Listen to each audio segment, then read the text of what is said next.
아멘. 지난주 화요일에 제가 이제 서울에 지금 3개월에 한 번씩 이제 안과 진료를 이제 다녀오고 있습니다. 서울에 있는 안과는요 굉장히 환자들이 많습니다. 여러분 서울에 얼마나 인구가 많습니까? 서울에 있는 분들만 해도 진료하는 많은데 저처럼 지방에서 올라가는 분들도 너무나 상당히 많아서 안과에 환자들이 굉장히 많습니다. 저를 담당하는 원장님께서는 제 눈을 이렇게 진료하기 전에 미리 저는 이제 여러 과정을 거칩니다. 원장님 진료하기 1시간 반 전에 병원에 도착해서 미리 간호사 분들과 선생님들이 이제 첨단 장비를 가지고 최소 이제 7개에서 8가지 검사를 원장님 진료 전에 미리 이렇게 합니다. 검사를 마치면 원장님 방 앞에서 한 30분 정도 기다리면서 원장님이 방 2개를 쓰시거든요. 진료실 2개를 써서 그 각각 2개의 진료실마다 간호사분들이 계시고 그 간호사분들이 이제 다른 방에서 진료할 때 저의 진료 데이터 검사한 거를 미리 원장님 모니터에다가 올려두고 이렇게 준비하는 경우가 준비를 이렇게 하는 상황입니다. 그래서 그 원장님이 2방을 왔다 갔다 하면서 검사하는 결과 데이터를 보고 진단을 하고 그다음에 이제 약을 처방하는 이렇게 진료를 하고 있습니다. 아까 원장님의 시간을 이제 줄여주면서 효과적으로 많은 환자를 진료받기 위해서 진료 전에 미리 검사하고 진료실 2군데를 쓰면서 그 한 진료실마다 이제 한 환자마다 6, 7명의 그런 이제 간호사분들과 선생님들의 그런 이제 도움의 손길을 통해서 이제 진료가 형성이 되는 거죠. 여러분 제가 왜 이 이야기를 했냐면요. 전지전능하신 하나님이시고 우리를 구원하신 예수님도 그분의 전능하심으로 모든 하나님 나라의 일을 그분이 모두 혼자 직접 다 하실 수 있습니다. 그런 능력과 권능과 권세를 가지고 계신 분이 예수님이십니다. 그럼에도 불구하고 그 예수님께서는 위대한 하나님 나라의 한 영혼을 살리는 생명사역에 주님은 우리를 부르시고 우리와 함께 동령하심으로 엄청난 위대한 역사를 이루어 가신 줄 믿습니다. 여러분 누가복음 오늘 3장의 본문은요. 예수님께서 30살쯤 되셨을 때 공적인 사역을 시작하십니다. 근데 예수님의 그 사역에 시작하기 앞서서 미리 사람들을 모으고 예수님께로 그 인도하는 그 예수님의 그 사역을 준비하는 한 사람이 오늘 등장하고 있습니다. 예수님이 사역을 이제 시작하시기 전에 그 예수님의 이야기를 미리 예수님을 미리 예비하고 예수님께로 사람을 보내주는 예수님이 사역하시도록 준비하는 한 사람 세례 요한이 오늘 등장하고 있습니다. 그 세례 요한은 예수님이 사역하는 그 길을 준비하는 그런 사명을 감당하고 있습니다.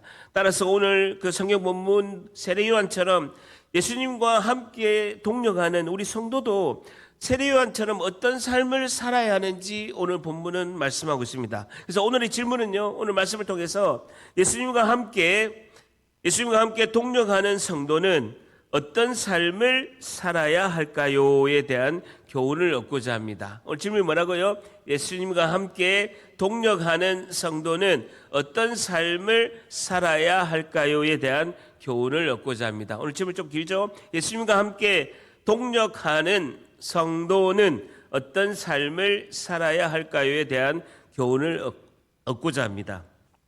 여러분 3장 1절 같이 한번 읽습니다. 3장 1절 시작.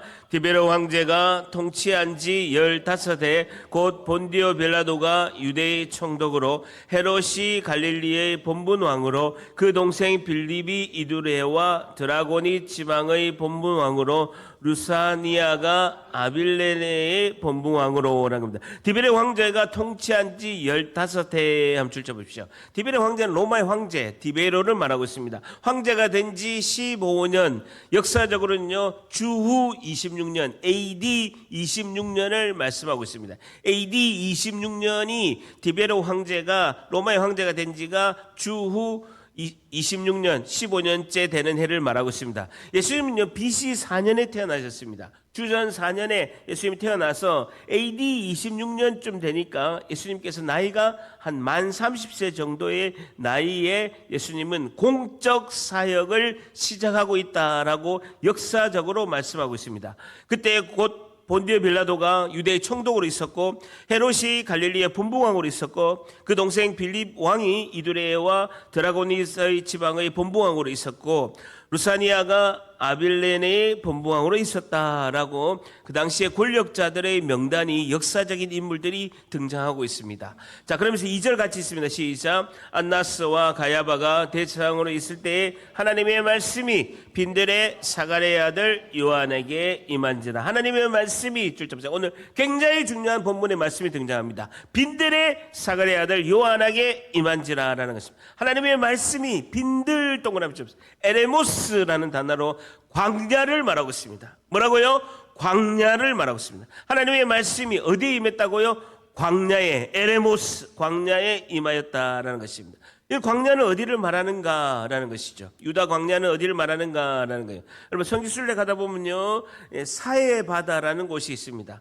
사해 바다하고 요단강 사이에 보면요, 풀 한 폭이 없는 황망한 사막 지역이 있습니다. 그걸 유대 광야라고 하는데요, 성지순례 가보면 그게 마사다라는 높은 곳이 있고, 그 사해 바다 건너편에 아무것도 없는 그런 사막과 같은 광야, 그곳을 말하고 있습니다. 그곳에도 옛날에는 에스네파 훔난 공동체가 살았던 그런 유물이 있습니다. 빈들, 에레모스, 광야를 말하고 있습니다. 여러분, 저를 보세요. 광야하면 생각나는 게 무엇입니까? 성경에서 광야하면 생각나는 게 떠오르는 장면이 있죠. 그게 뭡니까? 뭐라고요?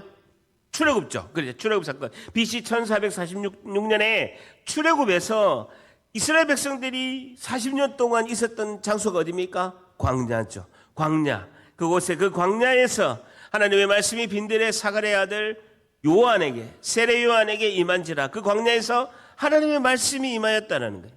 그 하나님의 말씀이 광야에서, 세례 요한이 그 광야에서 활동을 시작하였다는 것. 여러분, 광야에서 들리는 그 하나님의 말씀은 모든 것의 시작이 되고 모든 것의 끝이 하나님의 말씀인 줄 믿습니다. 여러분, 구약 시대가 끝나고 나서 하나님께서 400년 동안 아무 말씀이 없었던 거예요. 400년 만에 처음으로 광야에 있는 세례 요한에게 하나님이 처음 말씀하시는 거예요.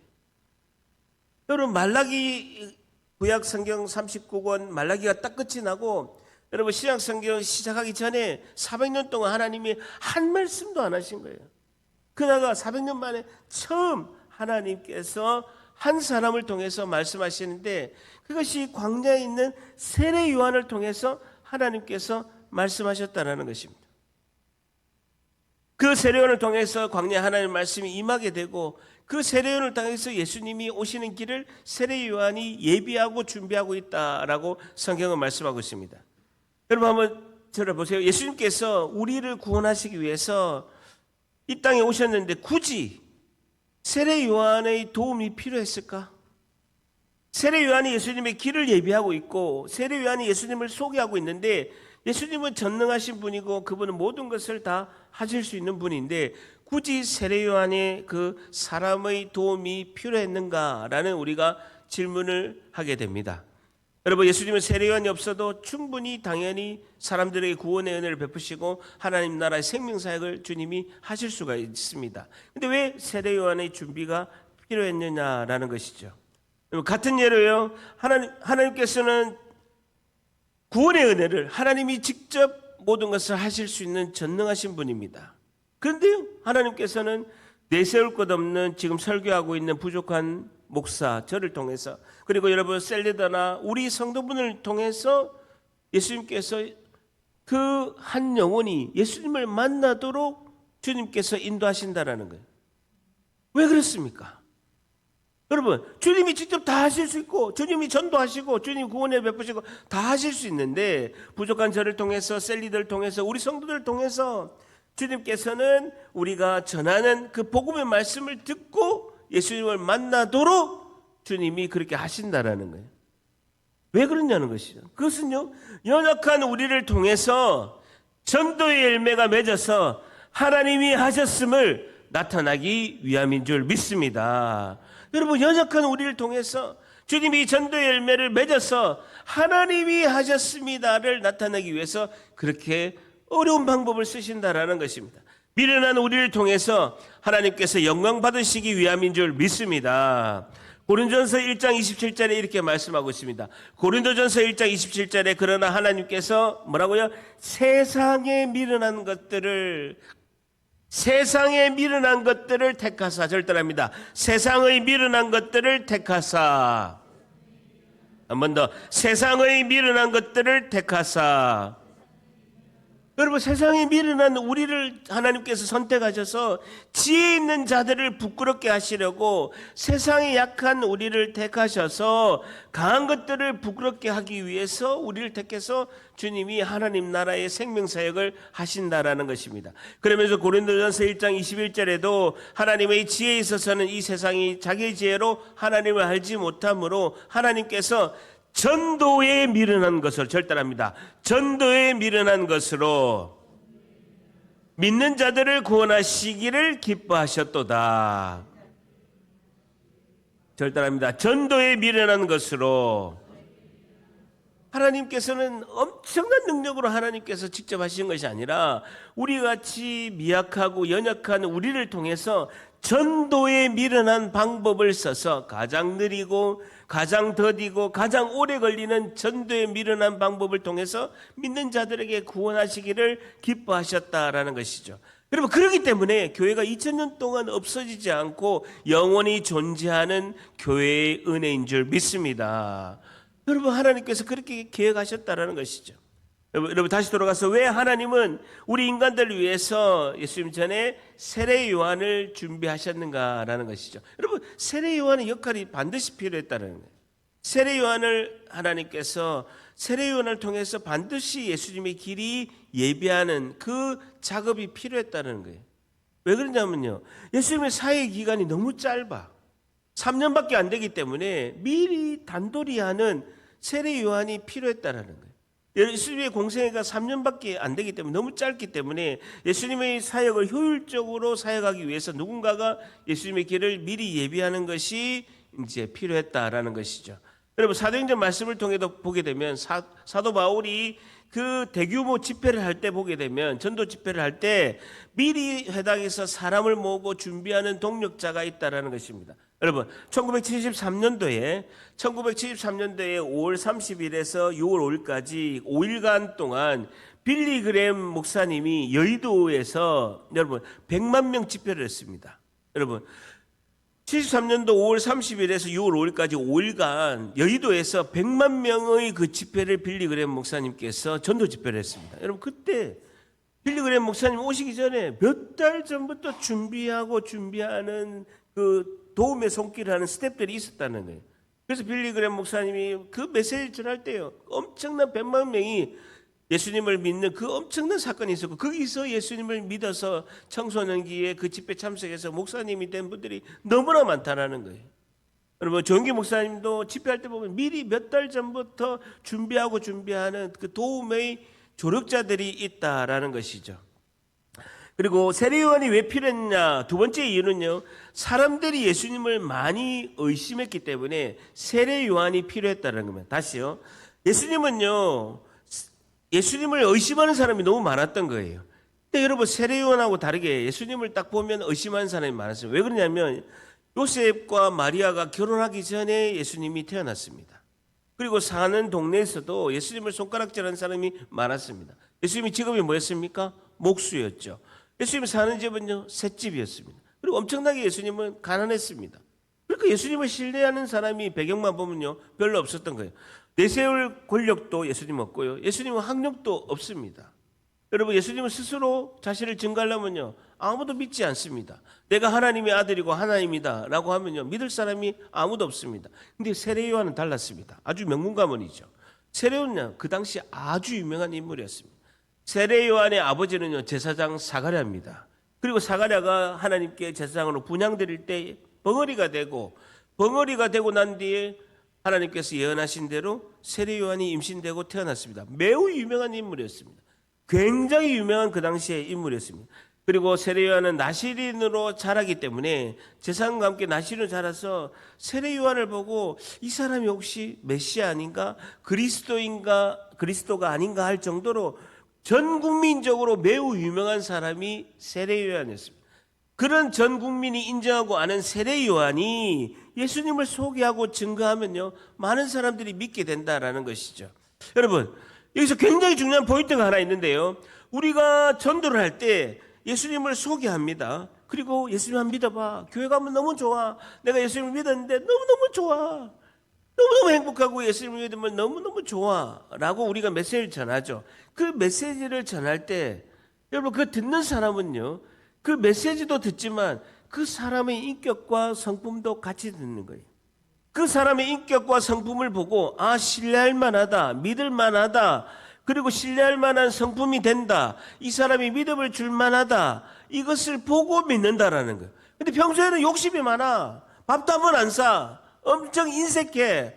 그리고 교회 가서 좋다, 예수님 믿으면 너무 좋다 하면 전도가 안 돼요, 안 돼요? 안 되지.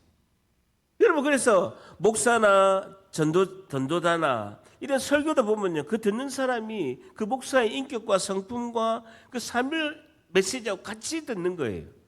그래서 전하는 사람이 너무나 그 성품이 중요하다는 거예요. 오늘 첫 번째, 예수님과 함께 동행하는 성도는 어떤 삶을 살아야 할까요? 첫 번째, 희생하며 섬기고 신뢰받는 삶을 살아야 합니다라는 겁니다. 첫 번째, 희생하며 섬기고 신뢰받는 삶을 살아야 합니다. 희생하며 섬기고 신뢰받는 삶을 살아야 된다. 그게 우리가 예수님과 동행하는 성도의 삶이라는 것이죠. 여러분, 굉장히 중요합니다. 인색하고 욕심도 많고 깍쟁이고 자기밖에 모르고 이기적이고 아무리 복음을 전해보세요, 아무도 안 듣는다는 거예요. 그 사람의 성품이 너무나 중요하다는 거예요. 여러분, 세례 요한은요, 그만한 인품과 성품과 인격이 되고 훌륭하기 때문에 예수님의 구원의 사역이 시작될 때 중요한 역할을 했다는 것입니다. 그때 예수님을 세례 요한이 소개할 때 거부하는 사람이요, 아무도 없었다는 거예요. 왜? 세례 요한을 믿기 때문에 아무도 거부하는 사람이 없다는 거예요. 예수님을 믿는 것은 전하는 자의 삶을 보고, 그리고 그 전하는 사람의 그 성품과 인격을 보고 믿는다라는 것이죠. 여러분, 그리고 두 번째는요, 우리가 예수님을 전하지만 실제 믿는 건요, 누가 하십니까?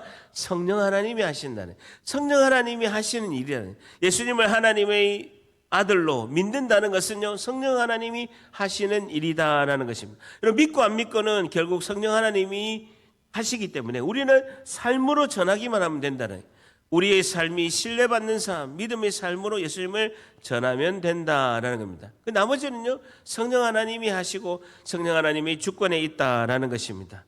그래서 우리가 가장 듣지 말아야 될 이야기가, 교회 다니는 사람이 왜 그래? 이거 들으면 안 돼요. 하나님 영광 가린다라는 거예요.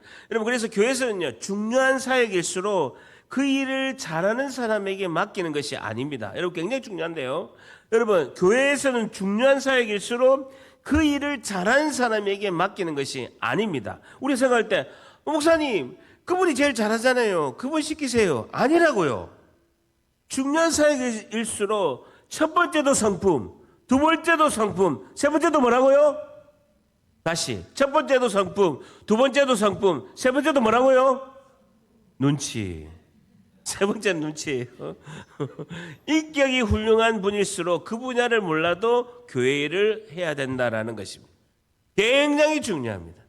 교회는요, 인격과 성품이 훌륭한 분이 교회의 중직을 맡는 거예요. 굉장히 중요합니다. 3절 한번 같이 있습니다. 시작. 요한이 요단강 부근 각처에 와서 죄사함을 받게 하는 회개의 세례를 전파하니, 요단강 부근 주쳐보세요. 이것이 광야를 말한 거죠. 유다 광야에서 요단강까지 각처를 돌아다니면서 광야에서 복음을 전하게 됩니다. 그러면서 굉장히 중요한 단어가 등장합니다. 줄 잡으세요. 죄사함을 받게 하는 회개의 세례를 전파하니, 회개 동그라미 쳐. 회개의 세례를 전파하니, 세례 요한이 베푼 세례는 무슨 세례라고요? 회개의 세례라는 거예요. 회개의 세례 굉장히 중요합니다. 회개, 메타노이아, 마음을 바꾸다, 마음을 돌이키다라는 뜻입니다.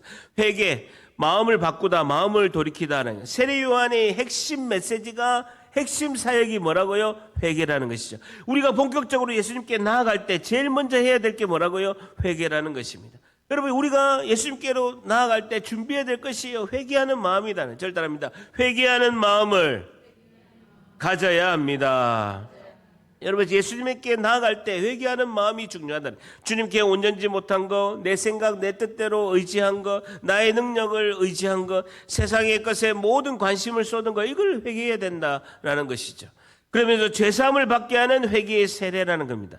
세례 요한이 베푼 그 세례가 죄사함을 받을 수 있다 그 뜻이 아닙니다. 받게 하는 동그라미 쳐보세요. 이게 원어는 없어요. 받게 하는 이 뜻이 전치사 에이스라는 단어인데 향하여 받게 하는 이것이 에이스 전치사인데 원래는 받게 하는이라는 단어가 원어에는 없습니다. 그냥 에이스 뭐뭐로 향하여 뭐뭐를 위하여라는 헬라어 전치사만 있는 거죠. 예수님께로 향하여라는 거죠. 죄를 용서받게 하려고라는 것이죠. 예수님께로 향하여라는 뜻입니다. 여러분 밑에 보면요 3장 16절 보세요. 쭉 내려와서 3장 16절 누가복음 3장 16절 한번 보세요. 3장 16절 같이 있습니다. 시작. 요한이 모든 사람에게 대답하여 이르되 나는 물로 너희에게 세례를 베풀거니와 나보다 능력이 많으신 이가 오너니 나는 그의 신발끈을 풀기도 감당하지 못하겠네. 주저 보세요. 그는 성령과 불로 너희에게 세례를 베풀까. 예수님은 뭐로요? 성령과 불로 세례를 베푸신다. 모든 죄악에서 구원하실 예수님이 베푸실 세례는 뭐라고요? 성령과 불세라 라는 거예요. 성령과 불세례를 예수님은 베푸신다는. 세례 요한은 회개를 촉구하는 물세례를 베풀고 예수님은 어떤 세례요? 성령과 불세례. 모든 죄악에서 구원하실 예수님은 성령과 불세례를 베푸신다라고 세례 요한은 말씀하고 있습니다. 그러기 위해서는 마음을 준비해야 되는데 회개하는 마음을 준비해야 된다라는 것입니다. 다시 3장 앞에 오게 되면요. 세례의 의미가요. 물에 잠기다, 밥티조라는 단어죠. 그것은 예수님과 함께 연합하여 예수님과 함께 죽고 예수님과 함께 부활을 한다 이런 뜻입니다. 이거를 예비하고 준비한다라는 것입니다. 그래서 세례 요한은요. 예수님의 사역이 잘 진행되도록 준비하는 것이 세례 요한의 사명이다라는 것입니다. 한번 잘해보세요. 여러분 이번 주 금요일 날 7월 17일이 제헌절 공휴일이죠. 예. 공휴일 그날에 저희 부부가 우리 김근아 예비 사돈을 만나는 상견례를 합니다. 벌써부터 합니다. 아 참 축하할 일입니까? 축하할 일입니까? 제가 이제 아들을 결혼시키고 상견례가 처음도 아닌데 저는 이제 무덤덤 하는데 1박 2일로 오시는데 이제 하루 포항에 오시고 이제 토요일은 이제 부산에서 계셨다가 이제 공휴일이라서 1박 2일로 오셨다가 이제 인천에서 오셨다가 올라가시는데 이제 포항에서 하루 이제 7월 17일 날 제헌절 날 오셨을 때 저희 이제 부부와 이제 상견례를 하죠.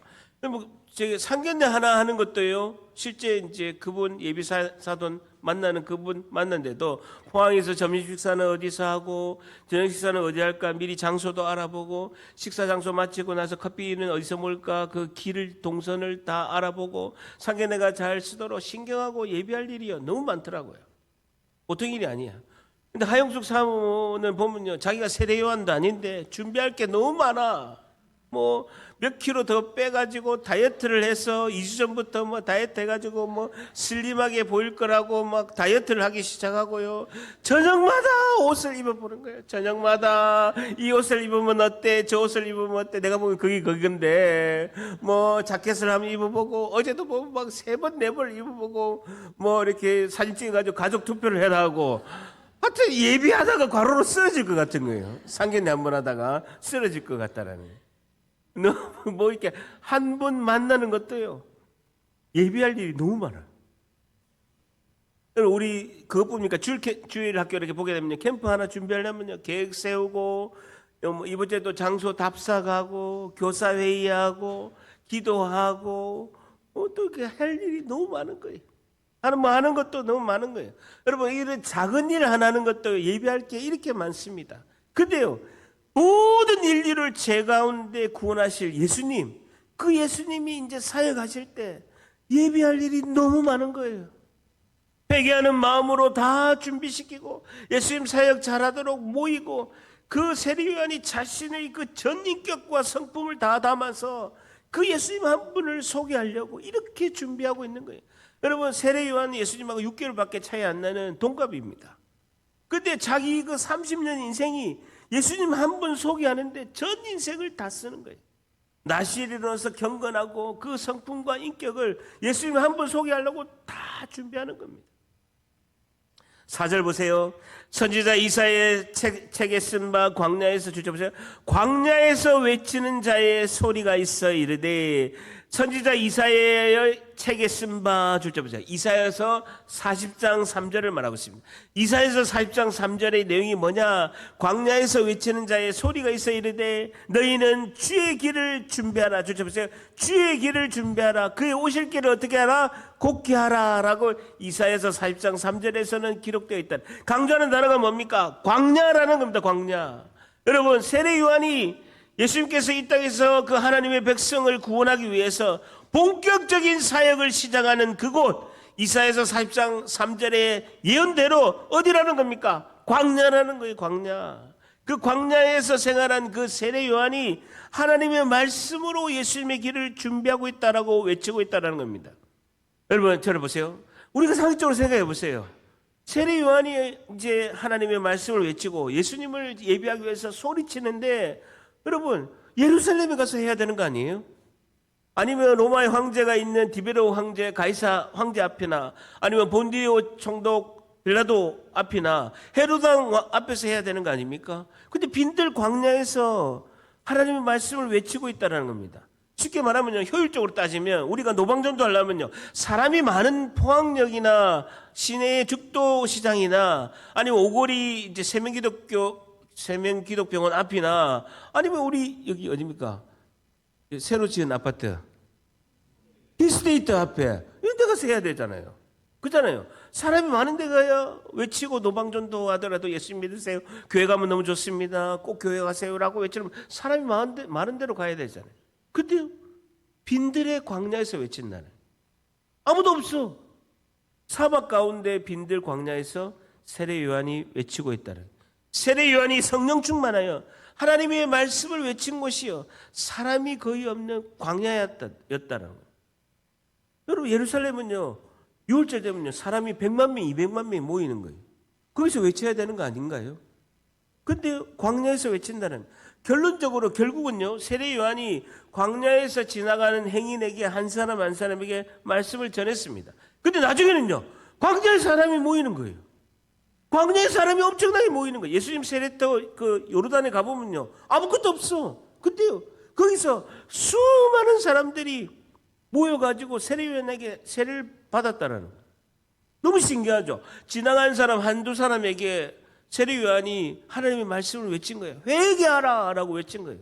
그런데요 사람들이 엄청 많이 광야로 몰리기 시작한 거예요. 결론적으로 그렇게 됐다는 거예요. 여러분, 다시 질문요. 세례 요한은 왜 그 당시 가장 큰 도시 예루살렘 안에서가 아니라 왜 광야에서 외쳤냐는 거예요. 정답은요, 광야는요 하나님만 의지하고 하나님만 바라보는 곳인 줄 믿습니다. 여러분, 광야는 하나님만 의지하고 하나님만 바라보는 곳이 광야이기 때문에 하나님의 음성이 또렷하게 들리는 거예요. 세상의 음성이 없어요. 하나님의 말씀이 선명하게 들리는 곳이 광야라는 겁니다. 그렇다는 거예요. 하나님의 말씀이 선명하게 들리는 곳이 광야라는 것입니다. 광야의 특징이 그렇다는 것이죠.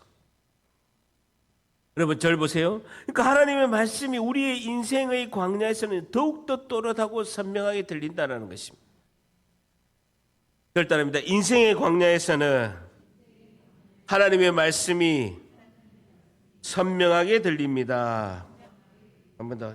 인생의 광야에서는 하나님의 말씀이 선명하고 또렷하게 들립니다. 여러분, 구약에 있어서 가장 큰 사건이 뭡니까? 출애굽과 출바벨론 사건입니다. 여러분, 출애굽과 출바벨론 사건입니다. 이스라엘 백성이 400년 동안 종살이 해가지고 애굽에서 400년 동안 종살이하고 그들이 탈출하여서 출애굽에서 나온 곳이 어디입니까? 바란 광야, 신의 광야, 신광야로 나오게 되었습니다. 그리고 이스라엘 백성들이 다 망하고 그 다음에 바벨론에 끌려가서 70년 동안 포로되어서 그들이 다시 예루살렘으로 돌아올 때 그 돌아오는 그 거리가 어디였냐면요, 광야, 시리아 광야였어요. 그 1500km나 되는 그 사람이 다니는 1500km 되는 그 거리를 이스라엘 백성들이 다시 돌아올 때 그곳이 뭐냐면요, 시리아 광야였다고요. 세례 요한이 지금 예수님의 구원의 역사를 알리면서 본격적인 사역이 시작되는 것이 광야라는 것입니다. 여러분, 우리가 모태신앙이든지 저처럼 커서 예수님을 믿든지 우리가 예수님을 만날 때가 인생의 광야, 고난의 광야인 줄 믿습니다. 여러분, 예수님을 찾게 되는 것은요, 광야에서 진짜 예수님을 찾게 된다는 겁니다. 그 예수님을 만나는 것도 인생의 광야에서 예수님을 만나게 된다는 것입니다. 여러분, 제가 2001년도 9월 달에 처음 예수님께로 교회 나올 때 허무한 인생을 비관하고 제가 자살하려고 했다가 그 인생의 광야에서, 사막의 끝자락에서 제가 하늘을 보고 외친 그 외마디, 하나님이 살아계시면 나를 살려주세요. 하나님이 살아계시면 나를 살려주면 이 허무한 인생에서 벗어나게 하시면 내가 교회를 이번 주부터 나가겠습니다 하고 2001년 9월 그 주부터 나가서 지금까지 온 거예요. 여러분, 진짜 교회에 와서 그 인생의 광야에서 예수님을 만나고 회개의 눈물을 흘리고 진짜 예수님을 만나는 그 은혜, 예수님이 나에게 찾아오신 그 은혜가 우리의 삶을 놀라우신 주님의 구원의 계획으로 이끄신 줄 믿습니다. 여러분, 우리가 인생의 광야에서 예수님을 만나서 그 회개의 눈물을 흘리면서 하나님의 말씀으로 인도한 기억이 언제이십니까? 여러분, 이스라엘 백성들은 BC 1446년에 출애굽했습니다. 그들이 BC 586년에 쫄딱 망했습니다. 그 하나님께서 이스라엘 백성을 인도한 역사가 860년입니다. BC 1446년에 출애굽해서 BC 586년에 타락한 이스라엘 백성들이 바벨론에서 쫄딱 멸망했습니다. 그 기간이 860년이. 그 860년의 세월 동안 하나님은요, 이스라엘 백성에게 이렇게 한결같이 말씀하고 있습니다. 내가 860년 동안 너희들이 출애굽해서 그 광야부터 너희들이 가나안 땅에 살면서 단 하루도 너희들을 사랑하지 않은 날이 없었다. 860년 동안 너무나 너희들을 사랑했다라고 말씀하시면서 그 860년의 역사를 하나님이 회상하시면서 완전히 망한 그 이스라엘 백성에게 주님은 이렇게 말씀했습니다. 내가 그 860년 동안에 가장 너희들을 행복하고 사랑했던 그때가 있었다. 그때가 언제였는가? 그때가 언제였는가? 이스라엘이 가장 부유하고 다윗과 솔로몬의 영광의 찬란한 영광이 때가 아니었다라는 것입니다. 그때가 언제였느냐라는 것입니다. 하나님께서 직접 이스라엘 백성에게 이렇게 말씀하고 있습니다. 여러분, 성경을 누가복음 3장의 주보를 딱 띄우시고요, 예레미야 2장 1절로 갑니다. 구약성경 1051페이지, 구약성경 1051페이지, 예레미야 2장 1절, 예레미야 2장 1절, 구약성경 1051페이지, 예레미야 2장 1절, 구약성경 1051페이지에 보면요, 예레미야 2장 1절이 있습니다. 예레미야 2장 1절에 이렇게 보게 됩니다. 860년의 역사를 하나님께서 회상하면서 이때가 가장 행복했다, 이때가 너무나 행복했다라고 하나님이 고백하십니다. 예레미야 2장 1절, 1051페이지 다 찾으셨습니까? 1051페이지 예레미야 2장 1절, 여호와 말씀이 내게 임하느니라 이르시되, 2장 2절 같이 있습니다. 시작. 예루살렘의 귀에 외칠지어다 여호와께서 이와 같이 말씀하시기를, 내가 너를 위하여 내 청년의 때의 인애와 내 신혼의 때의 사랑을 기억하느니 곧 씨 뿌리지 못하는 땅 그 광야에서 나를 따랐습니다. 출처입니다. 그 광야에서 나를 따랐습니다. 여러분, 860년 동안 지난 날을 회상하시면서 하나님께서 하나님의 백성 이스라엘 백성의 죄를 지적하기 이전에 지난 날에 너무너무 좋았다, 이때가 너무너무 좋았는데 이때는 내가 신혼의 때의 사랑을 기억하노니, 처음 너희들을 이스라엘 광야에서 이스라엘 백성들 출애굽할 때 그 광야에서 곧 씨 뿌리지 못하는 땅, 그 광야에서 나를 따를 때 출애굽해가지고 40년 동안 광야 생활을 내가 제일 너희들을 행복했다라고 주님이 회상하고 있습니다. 그 200만 명이 풀 한 폭이 없는 그 광야에서 나왔을 때 하나님께서 만나를 내리지 않으시면 그들이 먹을 것이 없고, 하나님께서 바위에서 반석에서 물을 내리지 않으면 그들이 물을 먹을 수 없는 그곳을 하나님이 기뻐하셨다라고 말씀합니다. 하나님이 구름기둥 불기둥으로 가라면 가고 하나님이 멈추라면 멈추고 오직 하나님만 바라보고 하나님만 의지하는 그때가 가장 좋았다라고 말씀하고 있습니다. 여러분, 애플의 창업자 스티브 잡스나 지금 세계의 최고의 부자가 누굽니까? 일론 머스크 아닙니까? 일론 머스크 재산 어제 제가 네이버에 검색해 보니까요, 1380조라고 합니다. 1조 달러. 놀라지도 않으시네요. 1380만 원도 없지만 1380조랍니다. 근데 스티브 잡스나 테슬라의 창업자 일론 머스크도 옛날에 창구에서 창업한 이야기를 너무 많이 합니다. 그때가 가장 좋았다는. 지금 1380조를 가질 때가 아니라 창고에서 친구들하고 창업할 때가 가장 좋았다라고 해석하고 있습니다. 여러분, 7월 17일, 18일 상견례 하면서 1박 2일로 인천에 예비 사돈이 왔다 갑니다. 우리 그나가 어제 저한테 그렇게 이야기하는 거예요. 아빠, 그 7월 17일 날 상견례 저녁 먹고 우리 이제 예비 사도는 부산으로 가거든요. 부산에 가서 사택 우리 저기 사위될 우아원 전도사 사택에서 주무시고 토요일 날 부산에서 이제 투어하고 있다가 이제 인천으로 올라가시는 거죠. 그래서 포항에서 저녁 식사하고 김건아가 부산에 따라간다는 거예요. 와, 제가 그걸 듣고 상견례 뭐 하려고 하노? 결혼식 뭐 하려고 하노? 바로 가라. 상견례 뭐 하려고 하는데 결혼식 뭐 하는데 그날 바로 가. 집에 오지 말고 이제 가.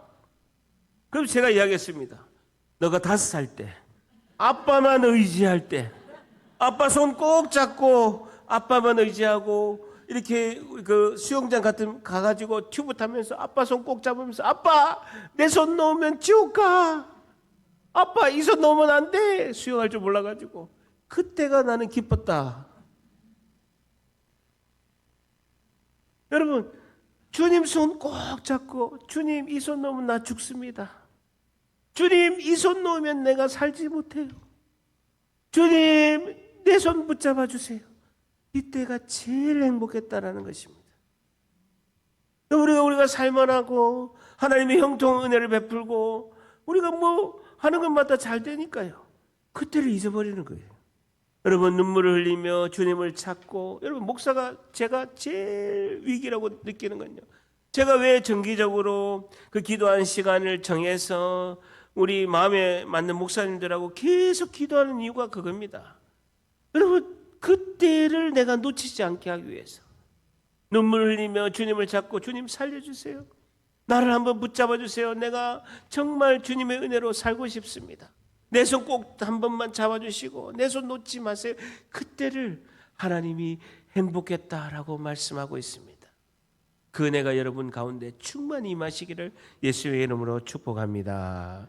여러분, 그때는 예수님만 생각해도 눈물 흘리고 하나님 말씀만 와도 가슴이 설렜던 때가 있었다는 것입니다. 그 하나님의 말씀이 임할 때 너무 기쁘고 예배의 감격이 있어서 예배를 끝날 때마다 눈물을 흘렸던, 찬양만 들어도 눈물을 흘리고, 여러분 찬양 들으면서 운전하면서 운전이 안 될 정도로 눈물 흘렸던 그때가 있었다라는 거예요. 그 감격의 그 은혜 때 주님은 너를 행복하게 생각했고, 운전하면서도 그 찬양만 들어도 눈물을 흘릴 때 주님은 기뻐하셨다라고 말씀하고 있는 것입니다.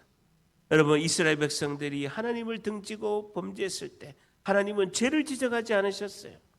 그때가 좋았다.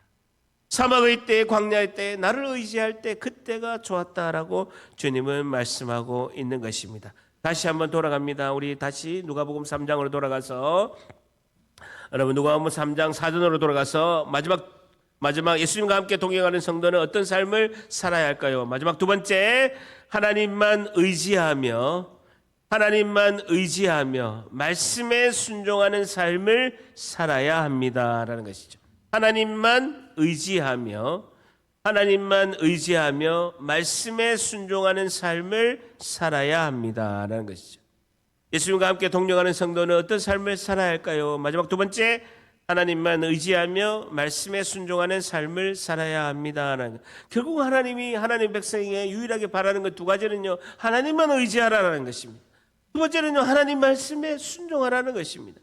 그러면요, 이 많은 복을 내가 준비했으니까 나만 의지하고 나의 말씀에 순종해라. 그러면 이 예비한 복을 주시겠다라고 주님은 우리에게 이렇게 오늘도 외치고 있는 줄 믿습니다. 여러분, 인생의 고난의 광야에서 들리는 말씀에 순종하라는 거예요. 여러분, 광야는요, 세상의 소리가 하나도 없습니다. 아무런 소리도, 모기 소리도 없어요.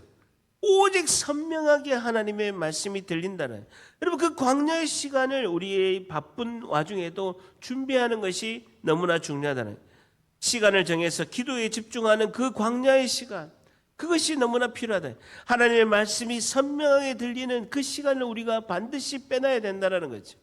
여러분, 갈라디아 말씀에도 보게 되면요, 사도 바울이 엄청난 은혜를 하나님의 그 놀라운 은혜를 사도 바울이 경험하게 됩니다. 그때 그가 갈라디아서 1장 17절에 보게 되면, 내가 사도된 자보다 자기가 하나님의 은혜를 경험하고 사도된 자를 만나러 예루살렘에 가지 않았다는 겁니다. 갈라디아서 1장 17절에 보게 되면, 나보다 먼저 사도된 자들을 만나려고 예루살렘에 가지 아니하고 어디 갔다? 아라비아 광야로 갔다는, 아라비아로 갔다가 다시 다메섹으로 돌아왔다라는 것입니다. 여러분, 사도 바울이 그 하나님의 놀라운 은혜를 경험하고 제일 먼저 간 곳이 어디냐면요, 아라비아 광야로 간 거예요. 아라비아 광야에 가서 3년 동안 하나님과 깊은 영적 교제를 하고 하나님의 말씀의 계시를 받게 됩니다. 여러분, 광야는요, 하나님 말씀에 순종하는 자리인 줄 믿습니다. 우리 인생의 광야는요, 그것이 축복의 자리인 줄 믿습니다. 3장 5절 같이 있습니다. 시작. 모든 골짜기가 메워지고 모든 산과 작은 산들이 낮아지고 굽은 것이 곧아지고 험한 길이 평탄하여 질 것이요 라고 말씀하고 있습니다. 여러분, 왕이 지나가는 자리, 그 전에 여러분, 신하들이 골짜기 높은 산 굽고 험한 길을요, 왕이 지나갈 때 힘들지 않도록 평탄하게 미리 신하들이 공사를 합니다. 여러분, 우리 주인 되신 예수님께서 내 인생에 지나가시게 되면 그 길이 굽은 것이 줄 잡으세요. 굽은 것이 삐뚤어지고 속이고 부정직한 것이, 그것이 곧아진다라고 말씀하고 있습니다. 굽은 것이 헬라어로 스콜리오스라는 단어인데요, 삐뚤어지고 속이고 부정직한 그런 나의 길이 곧아진다라는 것입니다. 험한 길, 모든 악이 모이는 것이 평탄해진다라는 겁니다. 편편해지고 낮아진다라는 것이죠. 여러분, 예수님이 내 인생에, 주님이 지나가시면 굽은 것이 곧아지게 되고 험한 것이 평탄해질 줄 믿습니다. 그렇게 되면 우리의 3장 6절 같이 있습니다. 시작. 모든 육체가 하나님의 구원하심을 보리라 함과 같으니라. 모든 육체가, 모든 인류가, 모든 세계 만민이 하나님의 구원하심을 보게 될 것이다 라고 말씀하고, 예수님으로 인해서 모든 세계가 구원을 받게 되는 은혜가 있게 될 것이다 라고 말씀하고 있습니다. 오늘까지 온 세상이 예수님의 복음의 그 소식으로 인해서 구원을 받을 것이다 라고 말씀하고 있습니다. 우리 모두도 이번 한 주도 예수님을 전하기 위해서 희생하며 섬기고 신뢰받는 삶을 우리가 살며 하나님만 의지하고 말씀에 순종하는 복된 하나님의 백성들이 다 되시기를 예수님의 이름으로 간절히 축복합니다. 기도하겠습니다. 하나님, 감사합니다.